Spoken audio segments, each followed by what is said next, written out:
Qalbul mu'minin baitullah. Hati si al-mu'min itu baitullah, itu rumahnya Allah.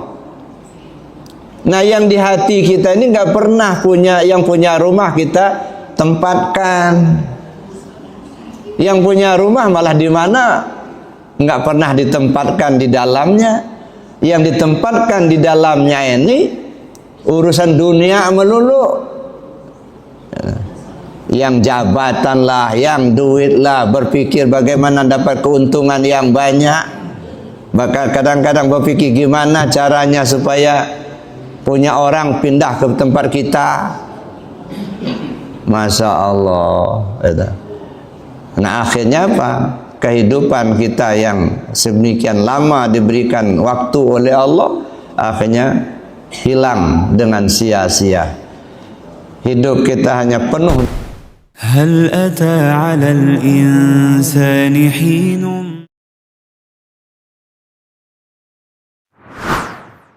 malam ya. Jadi sebenarnya muhasabah itu bukan sekali setahun, tapi setiap malam. Dalam riwayat Sayyidina Umar radhiyallahu anhu, beliau kalau bermuhasabah beliau pegang cambuk atau pemukul sambil bermuhasabah. Bangun tengah malam, sholat, selesai sholat, duduk merenung, mengevaluasi. Kemarin pagi bangun jam berapa bangunnya. Nah, setelah kita bangun, apa yang kita kerjakan? Nah, secara terbayang apa yang kita perbuat. Nah, sampailah waktunya di pagi hari. Di pagi hari, dalam satu hari itu apa saja yang kita kerjakan, mulai dari pagi sampai siang, sampai sore, sampai malam lagi, sampai waktunya kita tidur dan kita bangun, dan sampai kita duduk di tikar sejadah. Nah, ini merenung apa yang kita lakukan. Kalau ternyata ada kelakuan kita yang tidak baik, beliau pukul-pukul kakinya, kalau beliau tangannya. Bahkan pernah ada satu riwayat, ada salah seorang ulama, ya, dia bermuhasabah di malam hari.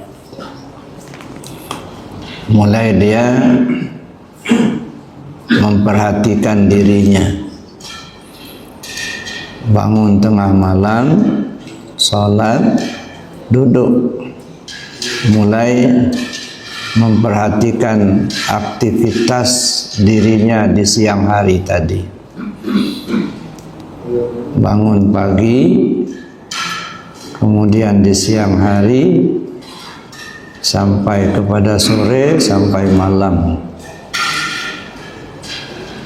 Nah, terlihatlah oleh dia suatu perbuatan yang dilakukannya di siang hari. Dia pergi ke istana, ke rumah raja. Nah, ada istana itu namanya juga istana, ya. Banyak keindahan, sehingga dia terkagum.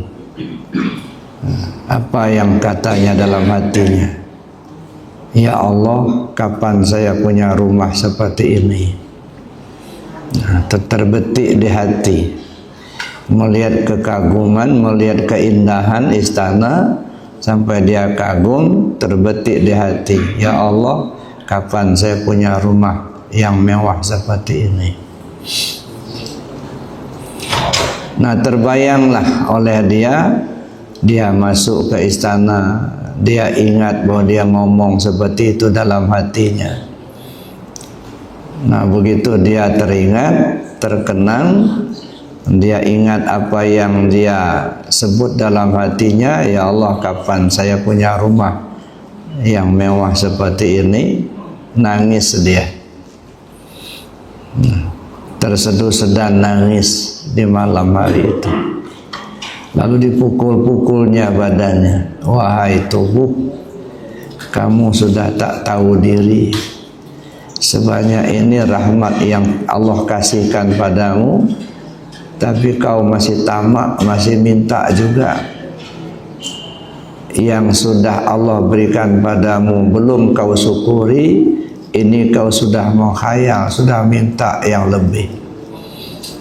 Menangis mohon ampun kepada Allah. Hanya terbetik di hati, ngelihat rumah bagus, kapan saya punya rumah seperti ini?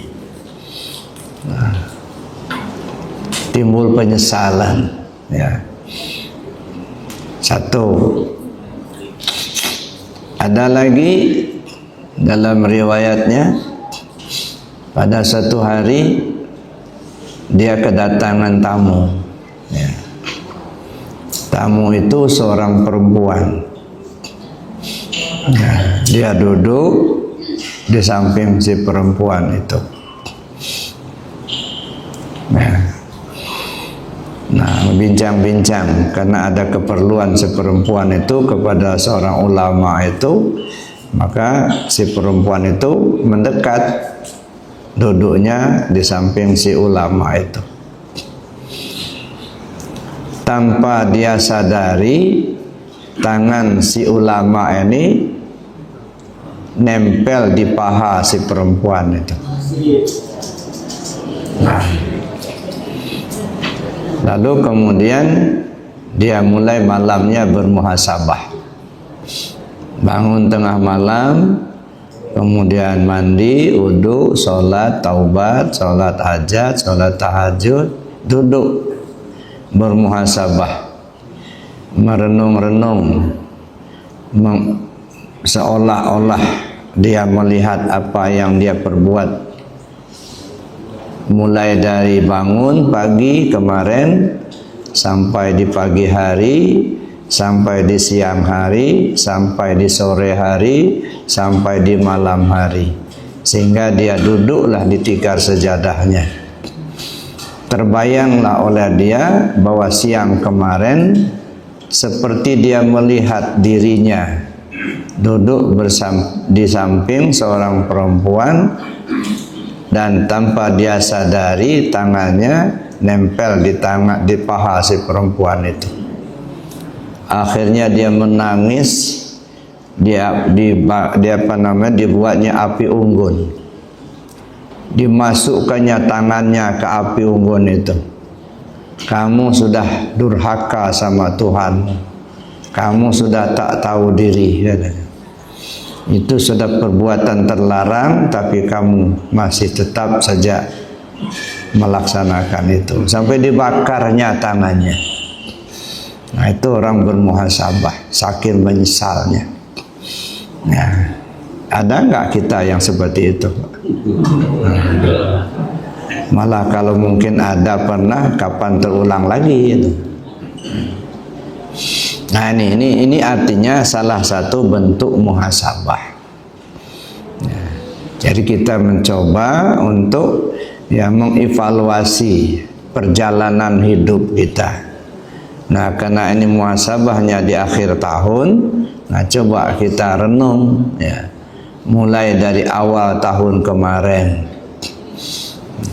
Hari silih berganti, jadilah minggu atau pekan, pekan pun silih berganti, jadilah bulan, bulan pun silih berganti, akhirnya sampai saatnya di akhir tahun. Apa saja yang sudah kita perbuat dalam masa setahun itu? Apa yang harus kita coba renungkan, kita muhasabah? Paling tidak ada 3 hal. Yang pertama tentang umur. Ya. Yang kedua tentang ilmu.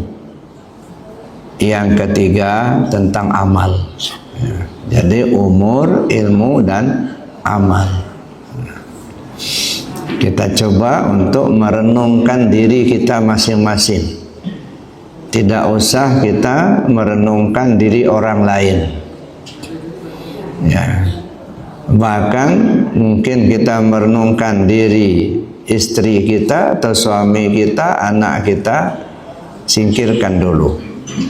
Renungkan diri sendiri. Jangan merenungkan diri orang lain.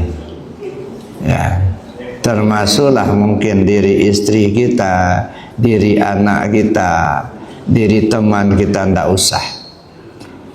Ya, fokus ke diri sendiri. Pertama umur. Ya, umur kita sudah berapa tahun sekarang? Ya, kita coba menghitung-hitung. Ya. Mungkin kita umur sudah 70 tahun, sudah 80 tahun. Ada yang mungkin masih 60, 50. Itu kan angka. Ya. Angka 60, angka 70. Tapi sebenarnya umur itu seperti kata Nabi Allah Isa alaihissalam ketika beliau memberikan wejangan kepada pengikutnya. Apa kata beliau? Umurmu itu tidak lebih dari 3 hari. Ya. Hanya 3 hari. Hari yang lalu kau tidak pernah akan bisa kembali. Hari yang akan datang belum tentu menjadi milikmu. Hari ini kau hidup, itulah sebenarnya waktu untuk kamu. Jadi jangan berpikir hari esok, berpikirlah hari ini. Ya, dah. Sebab hari esok belum tentu kita akan masih hidup. Hari ini itu hanya 3 jam saja. 1 jam yang lalu tidak akan pernah terulang kembali. 1 jam mendatang belum tentu menjadi milikmu. 1 jam ketika kau hidup, itulah sebenarnya waktu untukmu. 1 jam itu hanya 3 menit saja. Menit yang lalu tidak akan pernah terulang kembali. Menit mendatang belum tentu kau masih hidup. Di menit kau hidup, itulah sebenarnya waktu untukmu. 1 menit itu hanya diambil 3 detik saja, kata beliau. 1 detik yang lalu tidak akan pernah terulang.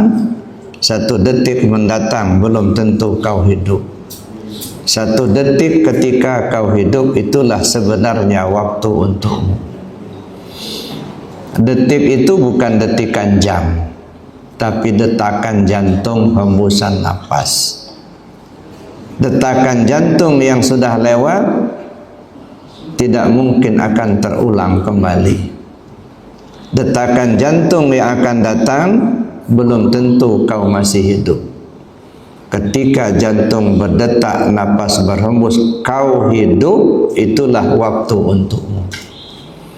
Nah, jadi berpikirlah kita, jangan berpikir 70 tahun, 80 tahun, berpikir detakan jantung, hembusan napas. Terus menerus kita merenung, kita berpikir, kita berusaha. Apa yang kau kerjakan ketika jantung berdetak, napas berhembus? Ketika menemukan satu perbuatan baik, bersyukurlah kita kepada Allah. Tapi ketika kita terjerumus ke jurang yang tidak baik, di saat itulah kita berkesempatan memohon ampun kepada Allah. Nah, jadi kita berpikirnya hanya detakan jantung, hembusan nafas. Ada satu kisah Bapak Ibu yang saya hormati. Di zaman dahulu ada seorang petani. Nah, si petani ini biasa kalau sudah panen padi, dia bagi 3. Satu bagian untuk dia makan bersama keluarga, satu bagian untuk zakat, satu bagian untuk bibit. Nah, setiap panen, nah dia bagi 3 bagian. Ada satu bagian untuk dia makan, satu bagian untuk zakat, satu bagian untuk bibit.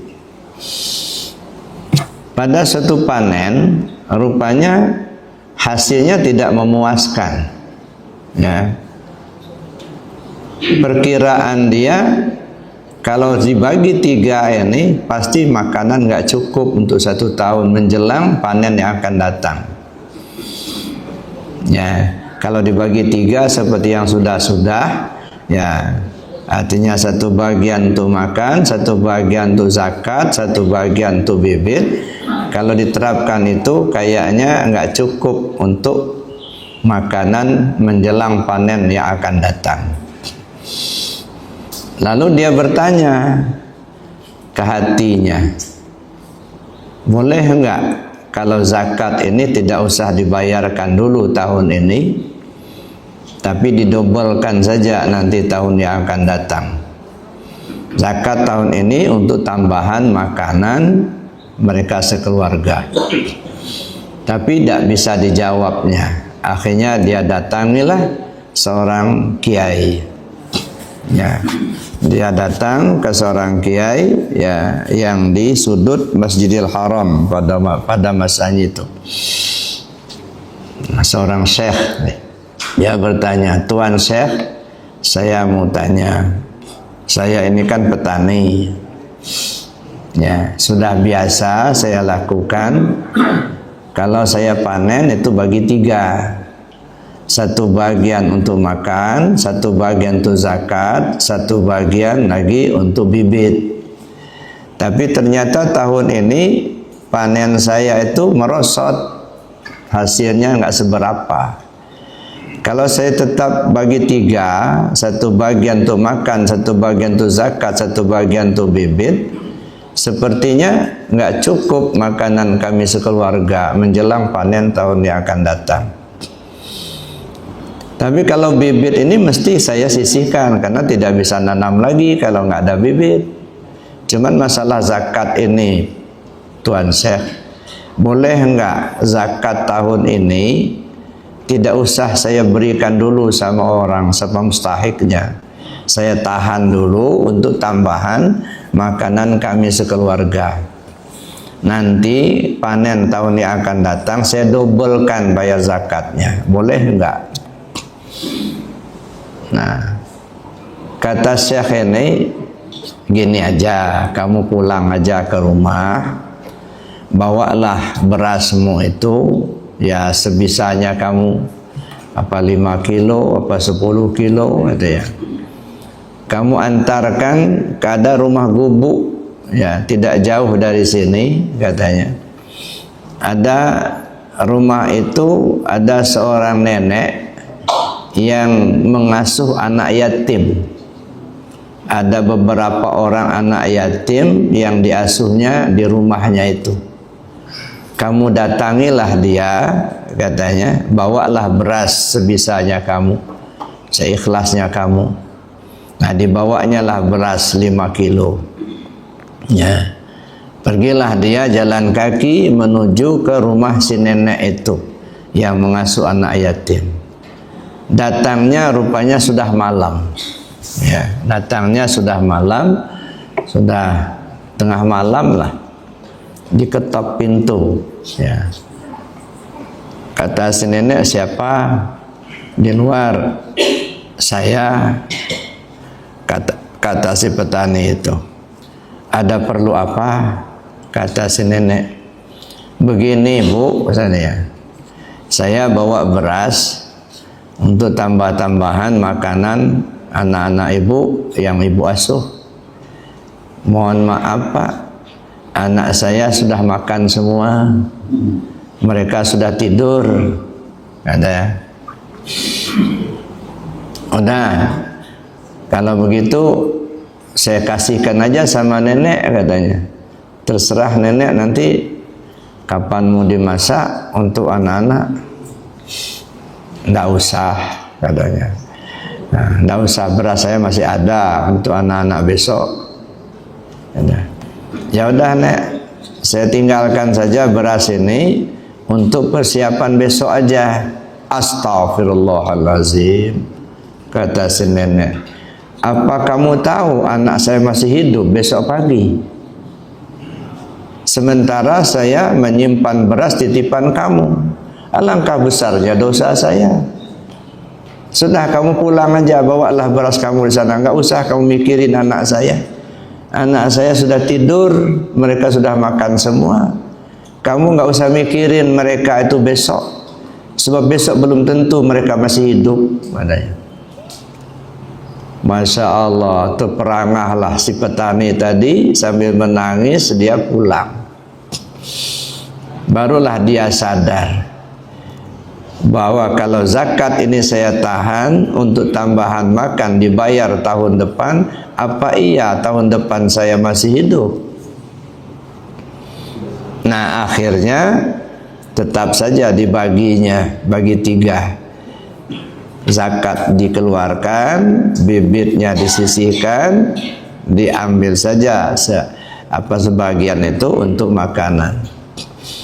Ternyata ya, walaupun kelihatannya sedikit, mencukupi untuk makanan mereka sekeluarga sampai panen berikutnya.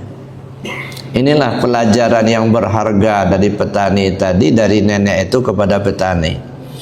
Ya, kata si petani, saya tinggalkan saja beras ini untuk makanan anak-anak ibu besok. Apa bapak sudah tahu kalau anak saya masih hidup besok pagi? Ya, kamu nggak usah mikirin mereka. Ini artinya kita memikirkan umur kita ini. Ya. Jangan pernah kita berpikir besok masih hidup. Harapan ya harapan. Tetapi kan kita tidak tahu. Ya. Maka oleh karena itulah, selagi ada kesempatan kita untuk bertaubat, selagi ada kesempatan kita untuk beramal, bagaimana supaya waktu-waktu yang kita lalui itu kita penuhi dengan amaliyah. Itu satu ya. Jadi kita memikirkan umur kita. Jangan berpikir kita sekian puluh tahun lagi yang akan datang. Ya, ini kan enggak. Kadang-kadang kan bukan hanya mikirkan kita sendiri, sampai anak cucu kita pikirin. Ya, padahal kadang-kadang mereka lebih banyak rezekinya daripada kita.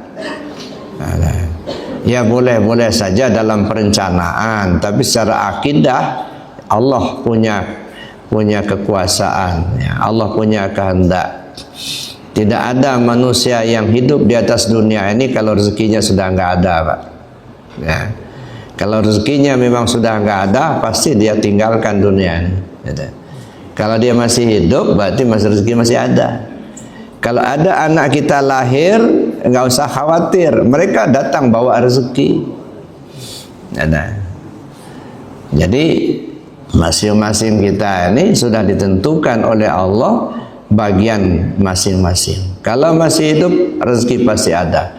Jangankan kita manusia, semut, ada semut ya terkurung di tengah batu, di tengah sungai. Ada sungai ya, dia ada di tengah batu itu. Dari mana dia mendapat makan? Nah, kalau dipikir, tapi Allah Maha tahu. Ternyata ada seekor burung membawa makanan, dia makanlah di tengah batu itu. Sisa-sisa makanannya itu makanan semut. Siapa yang menyuruh burung untuk makan di situ kalau bukan Allah? Nah, jadi itu Bapak Ibu yang saya hormati, kita mulai mencoba untuk berpikir tentang waktu. waktu kehidupan kita. Jangan pernah berpikir 10 tahun yang akan datang. Jangan pernah berpikir kita besok, tapi berpikirlah yang sekarang. Nah, jadi bagaimana kita berpikir yang sekarang? Apa yang kau lakukan ketika jantung berdetak, napas berhembus? Nah, ini bukan gratis Bapak Ibu. Berapa kali kita bernapas dalam sehari semalam? Bernapas ini kan kita menghirup udara. Udara itu kan milik Allah. Tidak pernah kita bikin udara. Nah, tapi kita enak saja kita menghirup dan menghembuskan. Nah, ingat nggak kepada Allah ketika kita menghirup udara dan menghembuskan nafas kita ini? Nah, itu satu udara saja itu. Sekali bernapas berapa udara yang kita hirup, lalu kita lepaskan lagi. Kalau tanpa udara pasti kita tidak akan hidup, akan ya berakhir. Itu satu. Belum lagi ini air ya. Ini ada air di depan bapak-bapak itu, ada makanan ya, silakan dimakan, silakan diminum ya. Tapi tahukah Bapak Ibu siapa yang punya air ini? Tidak ada manusia yang bisa bikin air. Hanya Allah yang bisa bikin air ini. Coba perhatikan ya. Hanya segelas kecil air yang ada di depan Bapak. Kalau ditakar dengan duit, berapalah duitnya itu? Paling 1.000, 1.500. Tapi bukan itu yang dimaksud. Segelas air ini, pertama, tidak ada orang yang bisa bikin air. Lalu dari mana dapat orang bisa ngebor atau bisa menyuling atau bisa mengambil air dari mata air? Hanya mengambil. Kalau ngebor, bor itu pakai besi. Besi itu dari tambang besi. Berapa orang yang terlibat dengan tambang besi sehingga dia menjadi besi yang bisa dirakit. Setelah dia menjadi besi yang bisa dirakit, lalu kemudian dirakitlah menjadi bor. Berapa orang yang terlibat dengan besi yang dirakit dengan menjadi bor itu? Setelah dia menjadi bor, lalu kemudian didistribusikan kepada distributor, lalu kemudian dijual ya oleh para pedagang, dibeli sama konsumen, lalu dipasanglah bor. Berapa orang yang terlibat dengan bor itu? Untuk mendapatkan bor itu pakai mobil, berapa orang yang terlibat dengan mobil itu? Lalu kemudian keluar air keluar jadi dikemas dengan plastik ini. Berapa orang yang terlibat dengan plastik ini? Berapa orang yang terlibat dengan air dimasukkan dalam plastik ini? Sehingga masuklah dalam kardus, dijual di pasar atau di warung. Dibeli sama bapak ibu, lalu kemudian dibawalah ke sini. Membawa ke sini pakai mobil. Berapa orang yang terlibat dengan mobil itu? Sampailah air itu di depan kita. Masya Allah Pak, jutaan biayanya kalau mau dihitung. Kalau bukan kena rahmat Allah, sungguh tak akan mungkin air segelas, air satu botol ini ada di depan kita. Itulah besarnya rahmat Allah pada kita. Jangan melihat air segelas, prosesnya itu hingga hadir di depan kita itu tidak ada seorang manusia pun yang bisa mengaturnya kalau bukan Allah yang mengatur. Nah, ketika kita minum air ini yang notabene-nya milik Allah dengan proses yang begitu rumit hingga sampai di depan kita, kira-kira izin nggak sama yang punya air? Kullu amrin zibalin famabda bi bismillahirrahmanirrahim fawal aqta. Segala sesuatunya ada hikmah, yang tak diawali dengan bismillah maka dia terputus. Apa maksudnya itu? Izin apa tidak dengan yang punya air? Ingat apa tidak kepada Allah ketika kita minum itu? Kalau ingat, tanda izin. Kalau tidak ingat, tanda maling. Gak kita minum, nggak ingat sama Allah, maling gitu.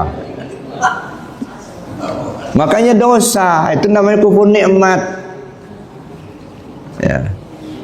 Sebegitu rumitnya Allah menghadirkan segelas air di depan kita, nggak ingat sama sekali sama Allah. Ya. Enggak berterima kasih kepada yang menyampaikan, enggak syukur sama Allah, hanya habis saya diminum satu gelas gagok-gagok, Allahnya yang ngasih air enggak diingat. Masya Allah, itu baru air Pak, maling. Belum lagi udara, ingat enggak sama Allah yang punya udara? Enggak ingat, maling. Belum lagi melangkahkan kaki kita ke bumi. Bumi milik Allah, kemampuan melangkah kodratnya Allah. Ketika kaki melangkah, ingat Allah apa tidak? Kalau tidak ingat Allah, maling. Masya Allah, maka kita ini sudah berenang di lautan dosa itulah Pak. Makanya Allah ingatkan betul, wazkur rabbaka fin nafsik tadarruan wa khifatan wa dunal jari minal qawli bil ghudu wal asal wa la takum minal ghafilin. Ingat Tuhanmu pakai hati, ya. Pagi, sore, siang, malam, sehat, sakit, lapang, sempit, di darat, di laut, di udara, di mana saja, kapan saja. Wala takum minal ghafilin. Kamu jangan sampai lalai, kata Allah. Terus ingat hati ke Allah. Ketika kaki melangkah, ingat hati ke Allah. Ketika nafas berhembus, ingat kepada Allah. Jantung berdetak, ingat ke Allah. Makan kita, minum kita, ingat ke Allah.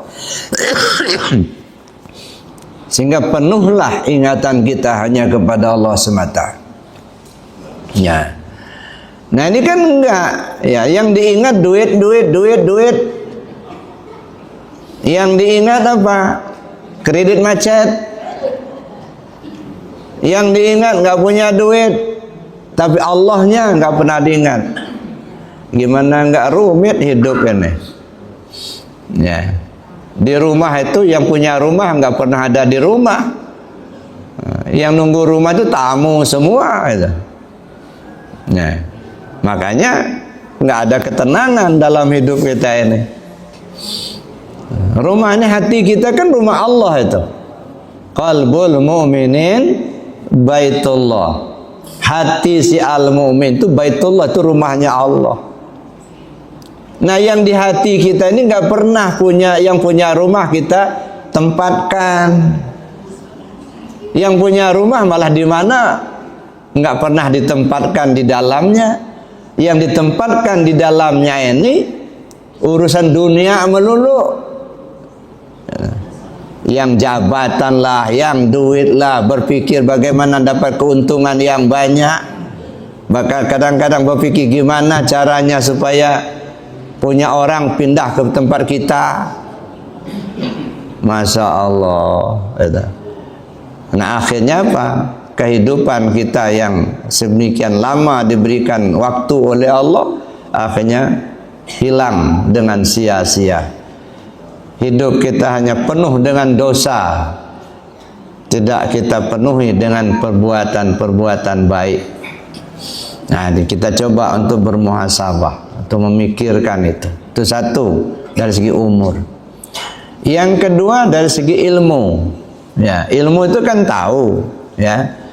Nah, coba kita renung sejauh mana taunya kita dalam hidup ini untuk mencapai kembalinya diri kita ke Allah. Mungkin ilmu banyak, ya, ya. Dalam kajian kan kita mengenal ada ilmu syariat, ada ilmu tarekat, ada ilmu hakikat, ada ilmu ma'rifat, gitu ya. Nah, dari 4 bidang ilmu ini, gitu ya, mana yang sudah kita kuasai? Ya. Apakah kita masih berputar-putar di ilmu syariat? Sah batal halal haram dosa pahala? Hanya itu aja. Begitu ditarik masuk ke dalam ilmu tarekat, nolak. Itu bid'ah. Nanti gila. Masuk ke ilmu hakikat, apalagi nggak masuk akal. Ditarik ke ilmu ma'rifat, nolak. Di tarekat aja sudah nolak. Hanya muter-muter di sini aja. Kata kita sudah tahu banyak. Umur kita sudah sekian puluh tahun, tapi masih muter-muter di satu ini aja. Kapan kita bisa sampai ke Allah? Tidak akan bisa, Pak, tanpa ilmu yang 4 ini. Ya. Syariat itu urusan tubuh, tarekat urusan hati, hakikat urusan nyawa, ma'rifat urusan rahasia diri. Sudahkah terbina diri kita yang 4 lapis ini dengan ilmu yang 4 macam ini? Apakah hanya sekedar khayalan-khayalan belaka? Nah, kita masih berkutat-kutat masalah sah batal halal haram dosa pahala. Masuk ke tarekat merasa nggak butuh. Tapi alhamdulillah ya, dari tahun yang lalu pagi ini saya lihat itu banyak lagi perubahannya. Ya. Alhamdulillah zikirnya sudah mulai tertil. Ya. Sudah mulai bersuara. Dulu masih ragu-ragu, ya, masih takut-takut. Padahal dari dulu saya sudah katakan, la ilaha illallah itu ajaran langsung dari Rasulullah SAW. Jaddidu imanakum bikasrati qawli la ilaha illallah. Perbarui imanmu dengan banyak menyebut kalimat la ilaha illallah. Itu ajaran Rasul. Tapi kita belum mampu, belum mau menerima. Masih terobsesi, itu bid'ah, ini gila. Akhirnya kita menolak, belum merasa butuh. Ya dah. Makanya saya katakan, zikir ini bukan punya saya. Zikir itu punya Allah. Untuk siapa? Untuk kebutuhan kita. Nah, masalahnya kita ini merasa butuh apa tidak dengan zikir itu. Itu aja masalahnya. Ya, jangan sampai karena saya yang memberikan pengajian, ketika saya memberikan pengajian baru zikir. Ketika bukan saya yang ngasih pengajian, nggak ada zikir. Itu namanya belum merasa butuh. Ya dah. Masih nganggap-nganggap itu nggak enak kalau Buya ngasih pengajian kalau nggak zikir. Nggak boleh begitu. Ini bukan punya saya. Bapak ibu zikir saya nggak untung, bapak ibu nggak zikir saya juga nggak rugi. Ya dah. Nah, sekarang mari kita coba merasakan ini kebutuhan. Ya, karena ini kebutuhan, kapan saja dan di mana saja tetap kita laksanakan zikir itu. Tak peduli orang mau senang atau tidak. Enggak usah kita takut karena akan dibenci orang, Pak. Takut menggemuruhkan zikir la ilaha illallah. Kenapa? Takut dibenci orang. Enggak penting. Orang mau benci mau senang enggak ada urusan. Ya, ini zikir ini perintah Allah dan Rasul untuk kepentingan diri kita. Ya, kadang-kadang ini kan lucu-lucu aja, Pak, ya kan? Ayat Al-Qur'an dibaca terus, bahkan sampai tua kita masih aja sampai sekarang tahsinul Qur'an itu. Memperbaiki bacaan Qur'an. Baguslah. Cuman kadang-kadang Al-Qur'an itu dianggap sebagai nyanyian, Pak. Ya. Isinya nggak dipakai. Ya kan? Dibaca terus. Coba baca surah Al-Baqarah 114. Wa man azlama mimman mana'a masajidallah an yuzkara fi hasmu wa sa'a fi kharabiha. Manusia mana yang lebih zalim melarang orang zikir dalam masjid dan berusaha meruntuhkan masjid itu. Orang zikir di masjid dilarang. Ini jangan zikir keras-keras di sini. Ini masjid umum, bukan masjid khusus. Astagfirullahaladzim. Ayatnya dibaca terus, tapi perintahnya dilanggar. Gemuruhkan zikir la ilaha illallah itu di mana saja, di setiap masjid. Tidak usah ragu-ragu. La ilaha illallah hisni, man qala la ilaha illallah dakhala hisni, man dakhala hisni amina min adabi. La ilaha illallah itu benteng aku, kata Allah.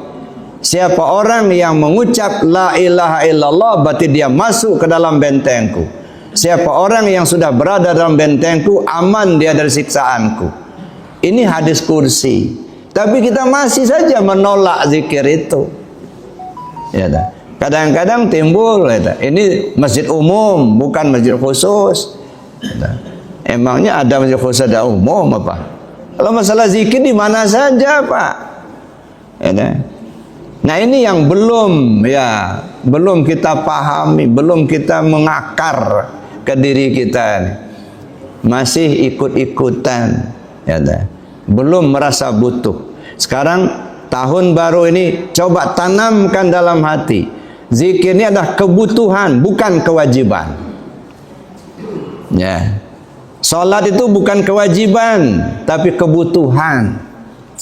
Sama dengan makan. Makan itu bukan kewajiban, tapi kebutuhan. Ya. Jadi kalau dia kebutuhan, Pak, walaupun sesibuk apapun pekerjaan kita, kalau perutnya lapar, tinggalkan dulu. Pekerjaan makan dulu kita.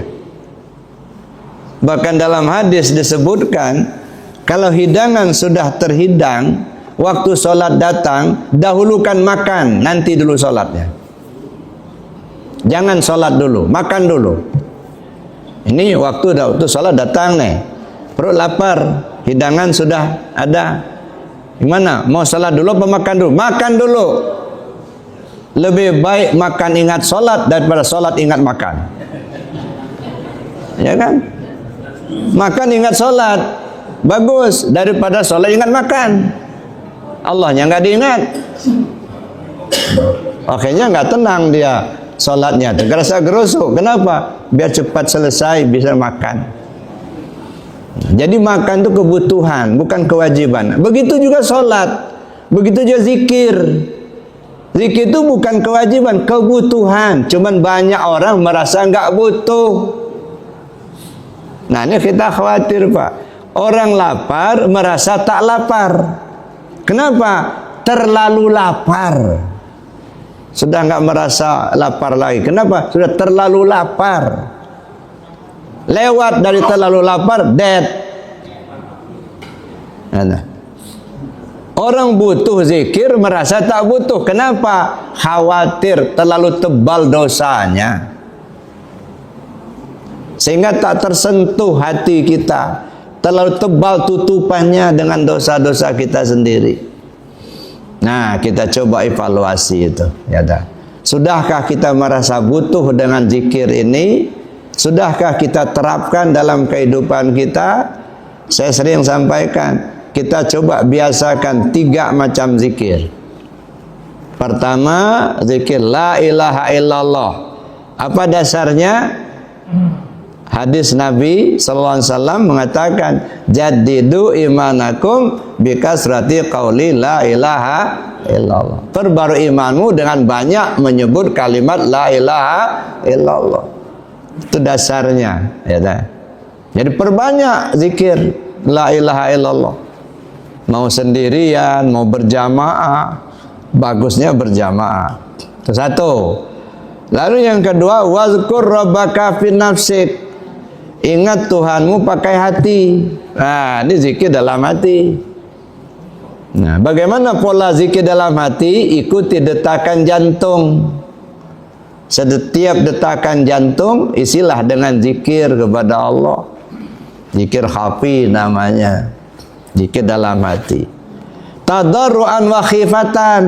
Ingat Allah tadarru dan khifah. Apa tadarru? Tadarru itu rendah, khifah itu ringan, naik, turun naik. Apa itu turun naik? Nafas. Nah, jadi zikir pakai hati, ikuti detakan jantung dan ikuti turun naiknya nafas. Hu Allah, hu Allah. Terus menerus.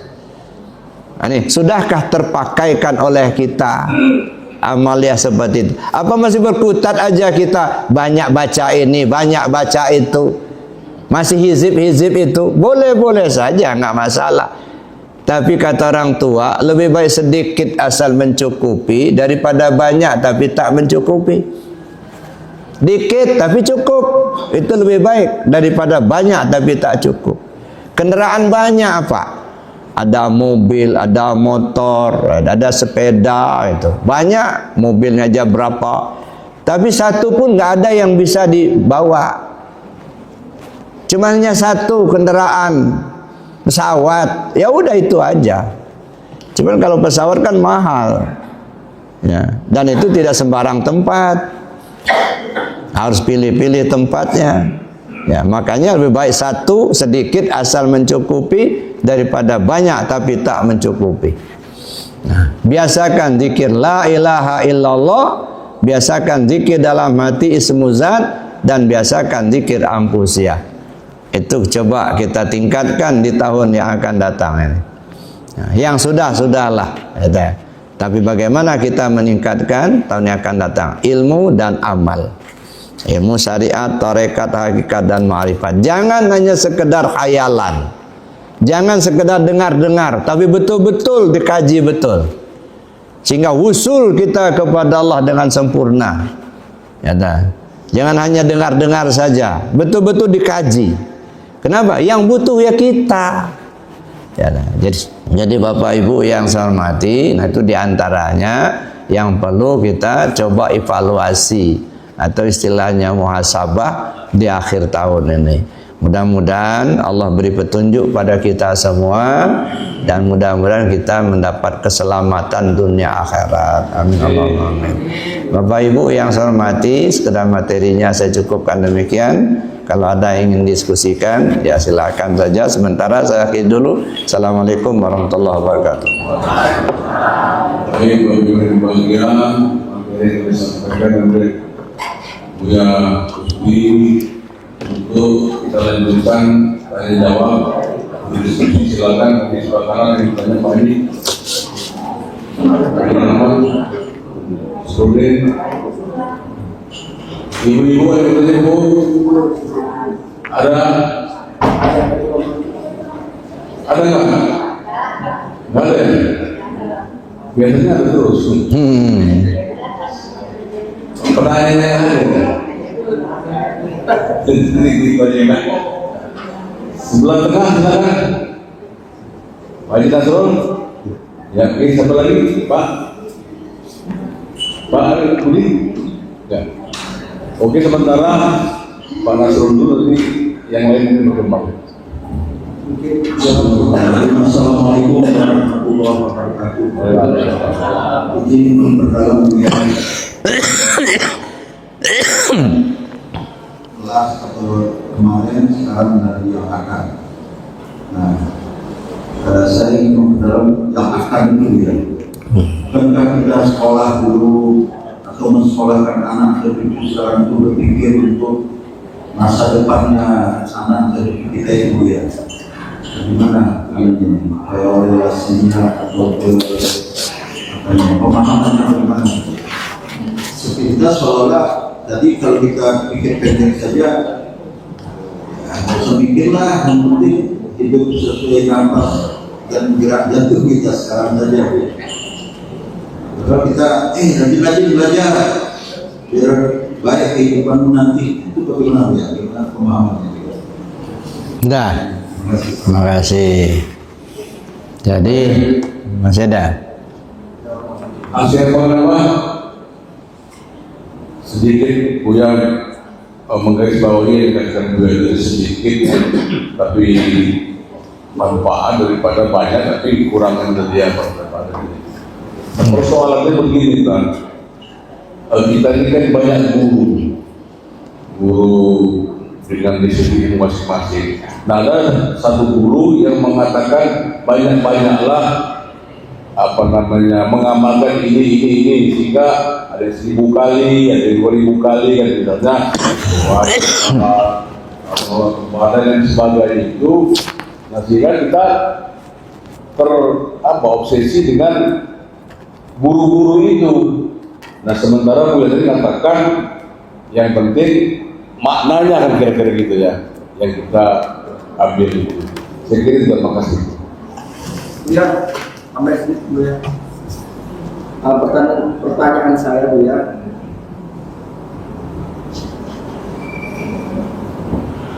Berkenaan dengan zikir, apakah zikir itu ada kaitannya dengan cinta? Cinta kepada Allah dan kepada Rasulnya. Terima kasih. Assalamualaikum warahmatullahi wabarakatuh. Waalaikumsalam. Pertama, perlu saya garis bawahi dulu dari Pak Rasrul. Di satu sisi kita disuruh untuk berusaha, bahkan menyekolahkan anak supaya dia bisa menjadi begini dan begitu, gitu ya. Kira-kira harapan semua orang seperti itu tercapai semua apa enggak? Enggak ya. Nah, itu kan harapan, namanya permintaan. Nah, jadi begini, kita menempatkan sesuatu pada posisinya. Di syariat kita perlu ikhtiar, Pak, perlu berusaha. Tapi di hakikat itu usaha manusia tidak memberi bekas. Kata Siwabiqul himam la tahraku aswarul aqdar. Rencana manusia tidak akan mampu melintasi takdir. Nah, jadi yang kita bicarakan ini dalam kaitannya dengan keyakinan hati. Syariat tetap kita jalankan, tapi jangan terpaku dengan syariat. Kenapa? Karena ikhtiar manusia sesungguhnya tidak memberi bekas. Apa yang kita inginkan belum tentu tercapai. Kalaupun tercapai bukan karena keberhasilan, tapi karena memang sudah ada ketetapan Allah. Nah, jadi kita menempatkan ya antara syariat dengan hakikat ini dua hal yang berbeda. Di syariat kita tetap jalankan, sekolahkan anak supaya dia pintar, mudah-mudahan ke depan dia bisa menjadi begitu. Itu harapan. Tapi apakah semua harapan orang tua bisa tercapai? Nyatanya tidak, Pak. Ada anak yang disekolahkan sama orang tuanya sampai mengorbankan banyak duit, malah jadi narkoba. Ya, nggak selesai. Ada yang sudah disekolahkan, harapan bisa bekerja, bisa menghasilkan uang, malah enggak.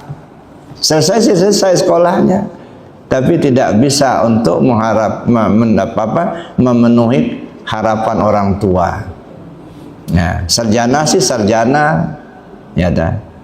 Tapi ternyata harapan orang tuanya bisa katakanlah mungkin jadi pejabat, tapi enggak, malah jadi pedagang. Jadi itu, jadi artinya secara syariat tetap kita jalankan, tetapi kita perlu menggantungkan hati kita ke Allah. Bukan karena usaha kita maka kita mendapat, tetapi karena Allah lah yang memberikan rezeki kepada kita. Ada orang yang tidak sekolah, Pak. Ya, begitu disuruh orang tuanya sekolah, malah nakalnya bukan main. SMP aja nggak tahu, untung SD-nya tamat. Begitu masuk SMP nggak mau, udah didaftarkan sama orang tuanya masuk SMP, ya masuk dia tapi bolos. Ya, ngomongnya sekolah malah main, nggak sekolah, akhirnya dikeluarkan sama gurunya. Kenapa? Karena jarang masuk. nakalnya bukan main. Sampai orang tuanya itu marah-marah, ya, sama anaknya itu, kena nggak mau sekolah itu tadi. Nah udah diam aja, udah sampai dia jadi bujang. Karena dia dimarah-marah terus sama orang tuanya. Ada orang yang minta dia, mau nggak kamu ikut saya, katanya. Kemana? Ke Medan, katanya. Saya punya usaha di sana. Kamu tukang cuci mobil aja, katanya. Mau Pak, kata. Ikutlah dia ke situ. Nah rajin rupanya cuci mobil, gitu kan. Lama kelamaan ditawarkan sama majikannya, mau nggak kamu sekolah? Bangun paket aja, mau katanya. Sampai selesailah SMP, dapat ijazah. Lalu kemudian disekolahkan SMA oleh majikannya, ya, akhirnya dapat ijazah. Ya. Lalu kemudian dikuliahkan, mau dia kuliah, ya, sambil dia bekerja. Nah ujung-ujungnya dia ahli bahasa Inggris, ketemu orang Jepang, ya, berbahasa Inggris, kemudian ditawarkan dia untuk kerja di Jepang. Masya Allah, yang tadinya nakalnya bukan main Pak, orang tuanya kewalahan, disekolahkan nggak mau sekolah, tapi ternyata jadi orang kaya jadinya. Nah ini jadi makanya kita nggak bisa Pak, ya, usaha kita tetap kita jalankan, tapi ketentuan Allah lah yang berlaku, gitu ya. Nah jadi yang kita bicarakan ini keyakinan hati. Nah tempatkan hati kita ke Allah, ya. Itu satu. Yang kedua, apa tadi Pak? Ya, persoalan kita ini kan banyak apa namanya masukan banyak guru-guru nih. Oh ya. Ada guru yang harus begini kan. Nah, harus apa zikirnya banyak kan. Kadang-kadang sejarah sampai sejam 2 jam sampai pagi saking banyak yang diamalkan. Jadi Bu Yati mengatakan yang sedikit tapi berisi lah. Ya. Itu kan. Ya. Jadi begini. Jadi kita menempatkan sesuatu itu pada makomnya, Pak. Ya. Kalau masih mengejar di syariat itu ya banyak-banyak amal sekian, itu ya. Makanya kadang-kadang sampai stres itu. Ya, ngamalkan ini 1000 kali, ini 1000 kali. Tapi apa yang diharapkan nggak kunjung datang juga, gitu ya. Ya boleh saja namanya. Jadi kita bedakan Pak, mana yang amaliyah, apa namanya hikmah, ilmu hikmah, mana yang disebut ilmu hakikat, ilmu tasawuf. Ya, kalau ilmu hikmah itulah amalkan ini selesai, kau akan bisa begini. Itu ilmu hikmah. Nah kalau kita salah arah bisa syirik itu nanti jadinya. Merasa kita yang punya ilmu, merasa kita yang ada kehebatan, kena ngamalkan itu, lupa sama Allah. Ya, tersangkutlah dengan amalan, tidak tersangkut dengan Allah. Nah sekarang mau Allahnya apa mau amalannya gitu. Ada. Jadi kalau tersangkut dengan amalan, sedikit aja hati kita tersangkut dengan amalan, kita sudah terjerumus ke jurang syirik. Ini yang kita ingin bersihkan. Bukan dilarang mengamalkan ini dan itu, silakan aja, tapi gantungkan hati kita ke Allah. Nah salah satunya mengisinya terus menerus itu adalah zikir yang sedikit itu. Nah, zikir jaharnya, zikir khafinya, ampusiahnya, terisi aja itu Pak, insya Allah terjaga itu. Allah yang menjaganya. Ya. Ya. Ya kalau kita ngamalkan ini 1000 kali sekian, ya boleh-boleh saja namanya amalan. Tapi yang namanya amalan itu artinya kita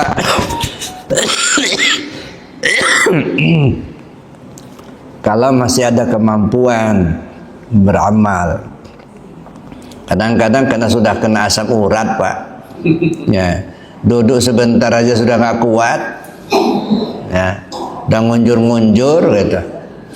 Ya. Nah, jadi oleh karena itu ya pilih yang mana, mau yang mudah apa mau yang susah.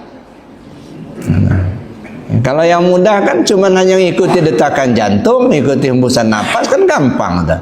Tapi yang gampang itu kadang-kadang terlenakan. Malah yang berat-berat dikerjakan. Malah itu mampu kita duduk berlama-lama. Tapi arahnya kemana? Nah, bukan ke Allah. Nah, misalnya gini, rajin benar bapak itu salat duha, tiap pagi salat duha, ya nggak tanggung-tanggung salat duhanya 8 rakaat lagi. Sekilas lintas, alhamdulillah bagus. Rupanya Sayyidik punya Sayyidik kredit macet rupanya. Pantasan sering salat duha, nggak punya duit. Masih tersangkut di situ, belum ke Allah. Masih nyangkut, ya. Jadi ngelihat amaliyah itu belum tentu Pak tersangkut kepada Allah. Nah, bagaimana kita ya doa tetap, tapi hati tersangkutnya ke Allah, jangan ke yang lain. Ya. Jadi selagi mampu mengamalkan yang banyak-banyak ya silakan aja, tapi saya pesan jangan tersangkut dengan amalan. Begitu kita tersangkut dengan amalan, nah udah jatuh syirik. Nah, saya dengan mengamalkan ini alhamdulillah, masih alhamdulillah, terbuka rezeki saya. Lupa dia sama Allah yang ngasih, Pak. Amalannya itu yang jadi Tuhannya, bukan Allah lagi. Nah, ini yang harus kita waspada.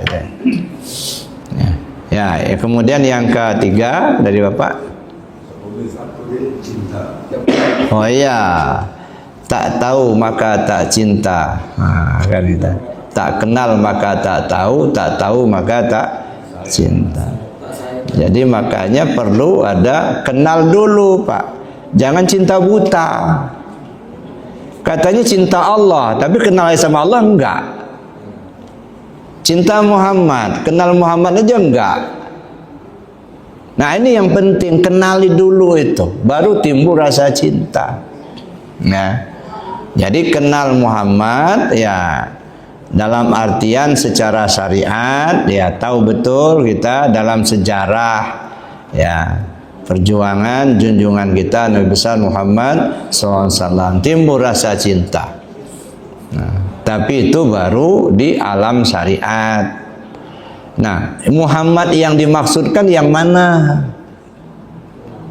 Nah, nih, Bapak menyembah Allah.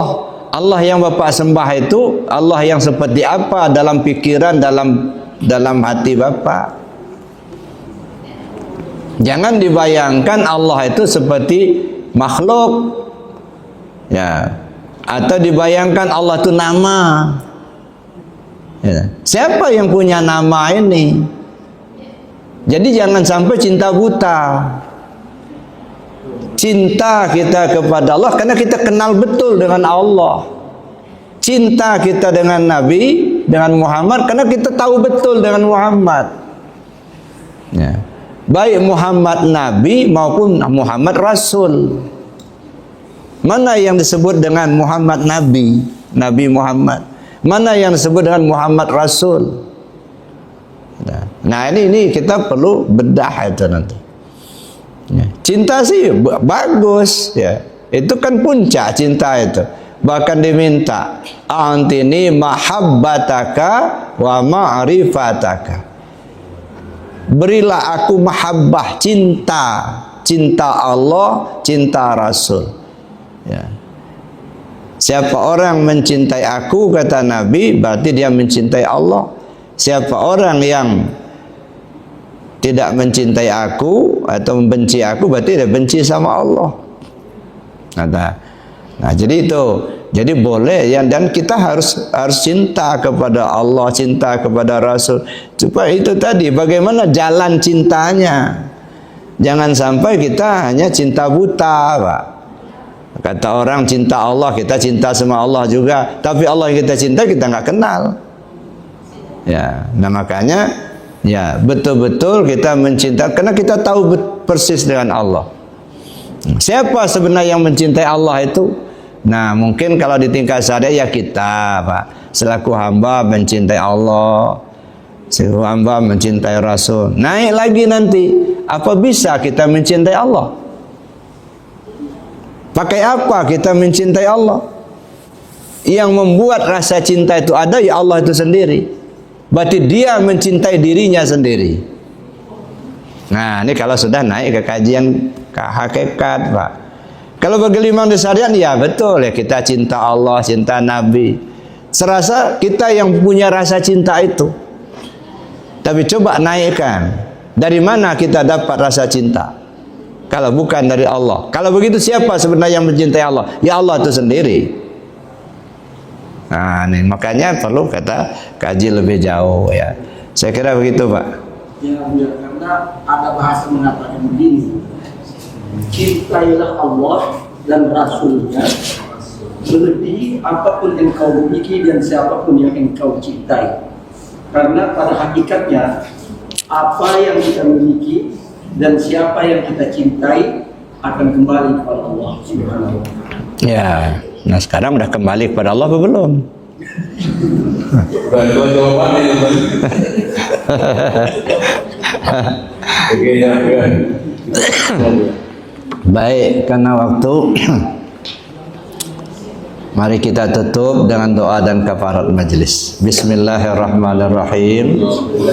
Allahumma inni astaudi'uka ma 'allamtani wardudhu ilayya inda hajati wa la tansani ya rabbal alamin. Subhanakallahumma wa bihamdika asyhadu an la ilaha illa anta astaghfiruka wa atubu ilaik. Assalamualaikum. هل أتى على الإنسان حين